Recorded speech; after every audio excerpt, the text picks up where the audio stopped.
Hello दोस्तों, स्वागत है आपका मेरे यूट्यूब चैनल पर। तो आज का मेरा टॉपिक है, मैं आपके लिए प्रीवियस ईयर का क्वेश्चन पेपर लेके आई हूँ असेसमेंट फॉर लर्निंग का, जो कि बीएड सेकंड सेमेस्टर का पेपर है। तो आइए शुरू करते हैं।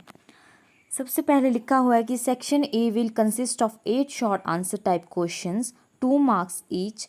Attempt entire section A. जो सेक्शन ए है उसमें 8 क्वेश्चंस होंगे और आपको पूरे 8 करने हैं, जो कि 2 मार्क्स ईच के होंगे। Section B, C, D and E will consist of 16 marks each. Attempt one question from section B, C, D and E. मतलब B, C, D, E में से आपको कोई एक क्वेश्चन करना है, 2 ऑप्शन में से कोई एक। सबसे पहले सेक्शन A, जो कि है कंपल्सरी क्वेश्चंस, उसमें 8 क्वेश्चंस हैं। सबसे पहला है कन्वर्जेंट थिंकिंग, अभिसारी विचार क्या है, असाइनमेंट, नियत कार्य, ब्लूप्रिंट, अंतिम रूपरेखा, प्रोग्रेस रिपोर्ट क्या है, प्रगति रिपोर्ट, क्यूमुलेटिव रिपोर्ट्स क्या है, संचय रिपोर्ट, यूनिट टेस्ट यानी यूनिट परीक्षण, नॉन डिटेंशन पॉलिसी यानी गैर निरोध नीति, लास्ट इज सेल्फ असेसमेंट यानी स्वतः निर्धारण। ये सब 2 मार्क्स के क्वेश्चन हैं एंड ये आपको कंपल्सरी है। नेक्स्ट है section B, discuss the concept of assessment, explain classification of assessment based on purpose. आकलन की अवधारणा की विवेचना कीजिए, उद्देश्य पर आधारित आकलन के वर्गीकरण की व्याख्या करें।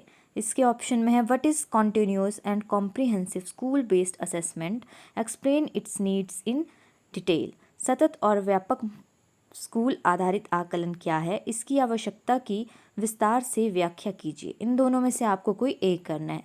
Next is section C, discuss the tools and techniques for assessment of skills, कौशलों के आंकलन के लिए साधनों और तकनीकों की व्याख्या करें।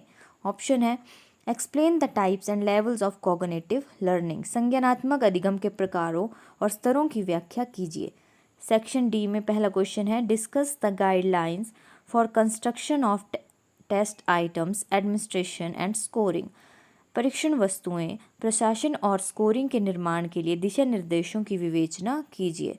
ऑप्शन में है discuss the various ways for reporting learners performance, explain cumulative reports in detail, शिक्षार्थियों के प्रदर्शन की रिपोर्ट के लिए विभिन्न तरीकों की विवेचना कीजिए, संचय रिपोर्ट की विस्तार से व्याख्या कीजिए। इन दोनों में से भी आपको कोई एक क्वेश्चन करना है। लास्ट है सेक्शन ई, पहला है discuss the impact of entrance test and public examinations और टीचिंग एंड लर्निंग, शिक्षण और अधिगम का प्रवेश परीक्षाओं और सार्वजनिक परीक्षाओं के प्रभाव की विवेचना कीजिए। और discuss the policy perspectives on examinations and assessment with respect to NCF 2005, NCF 2005 के संबंध में परीक्षाओं और मूल्यांकन पर नीतिगत दृष्टिकोणों की विवेचना कीजिए। तो ये था आपका question paper assessment for learning के लिए, जो कि टोटल 80 मार्क्स का है एंड इसका टोटल टाइम है 3 hours. Thank you so much. अगर आपको मेरा टॉपिक अच्छा लगा हो तो लाइक, शेयर एंड सब्सक्राइब करें।